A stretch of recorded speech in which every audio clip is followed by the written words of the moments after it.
and we're going to talk about graphing systems of equations. So this is probably the easiest of the methods. Be sure both equations have an isolated variable, so a variable all by itself, meaning we need to make sure we are in y equals mx plus b form, right? So if it's not solved for y, you need to go ahead and solve it for y. We're going to graph both of those equations on the same graph. So just like when we did the system of inequalities and we graphed two lines on the same graph and we looked where the shading overlapped, same thing, we just don't have any shading. We're going to identify the point where the two lines intersect. That is going to be our solution.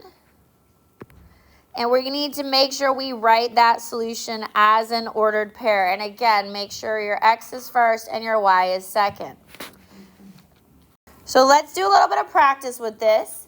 This first example, both of them are already in y equals. So if they're already in y equals, we just need to graph them. You can graph them by hand, or we can graph them in Desmos. So we can write that 4, 8. Sometimes though, if they're not in y equals, it's not quite as nice. So if you look at this second set, these are not in y equals. So you're going to have to use all of that solving of equations that we've done in the past to go ahead and change it to y equals. So remember, we want to get that y by itself.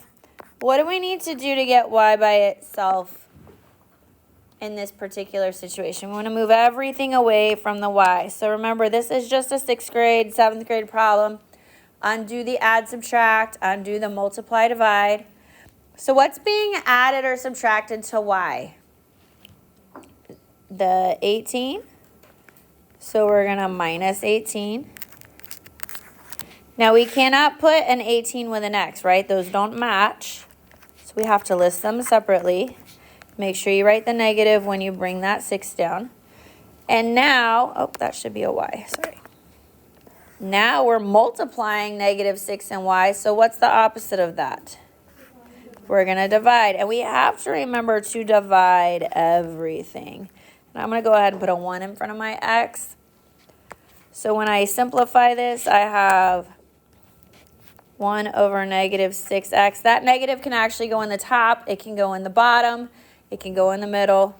-18 divided by -6 is a +3. So this is going to be what we would put in Desmos. Okay? But we're not done. We have another equation we have to simplify. So 2y minus 3x equals 6. And again, we need to get the y all alone. So how do I move that x away from the y? It's already a minus, so we're going to add it. And can I add a 6 and a 3x? No. Make sure you take that x with you. So we have 2y equals 3x plus 6. And then what am I going to do with this 2? We're going to divide, yeah, everything by 2. So y equals 3 over 2x. 6 over 2 simplifies to 3. And these are the two equations we're going to put into Desmos. And so that's going to be our solution. All right? A solution to a system of equations is the intersection.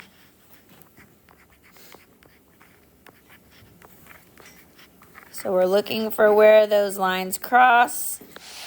So on this first example, we can see right here they cross. So this is what we call one solution. Okay, this is our most common type of solution. This is just going to be, we have two intersecting lines.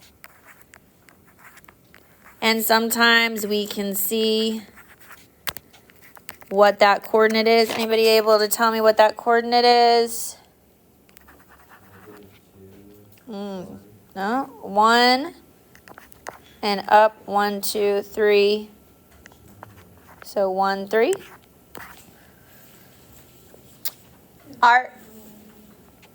This second graph, it looks like there's only one line, but in fact there are two. So I want you to watch me draw.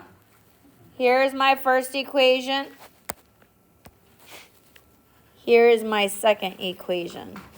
What do we notice?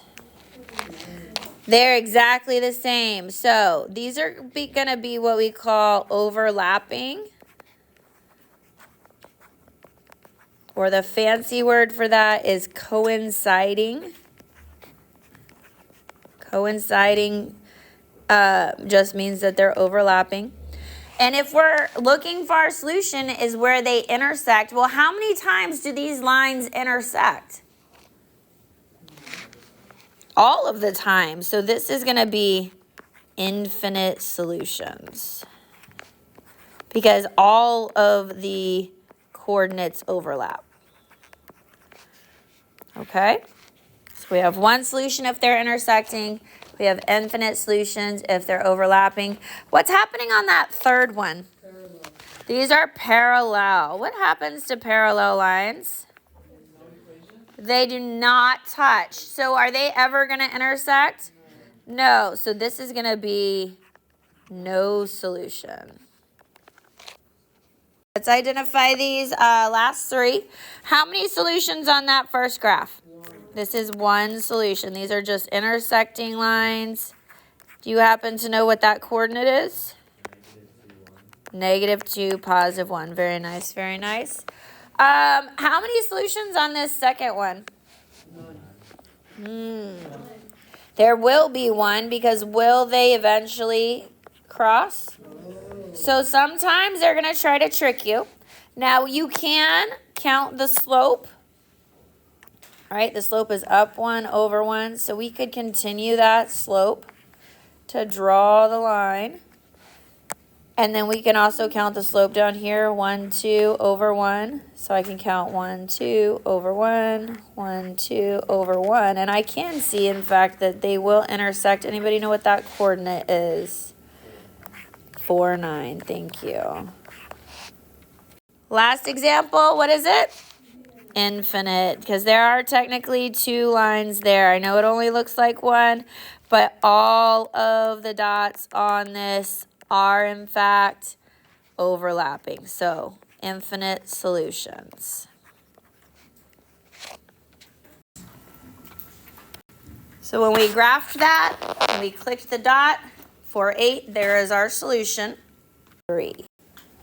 So here's what your graph should look like. Make sure again that those x's are not in the denominator. Okay, and you can click that gray button to see where they intersect at 0,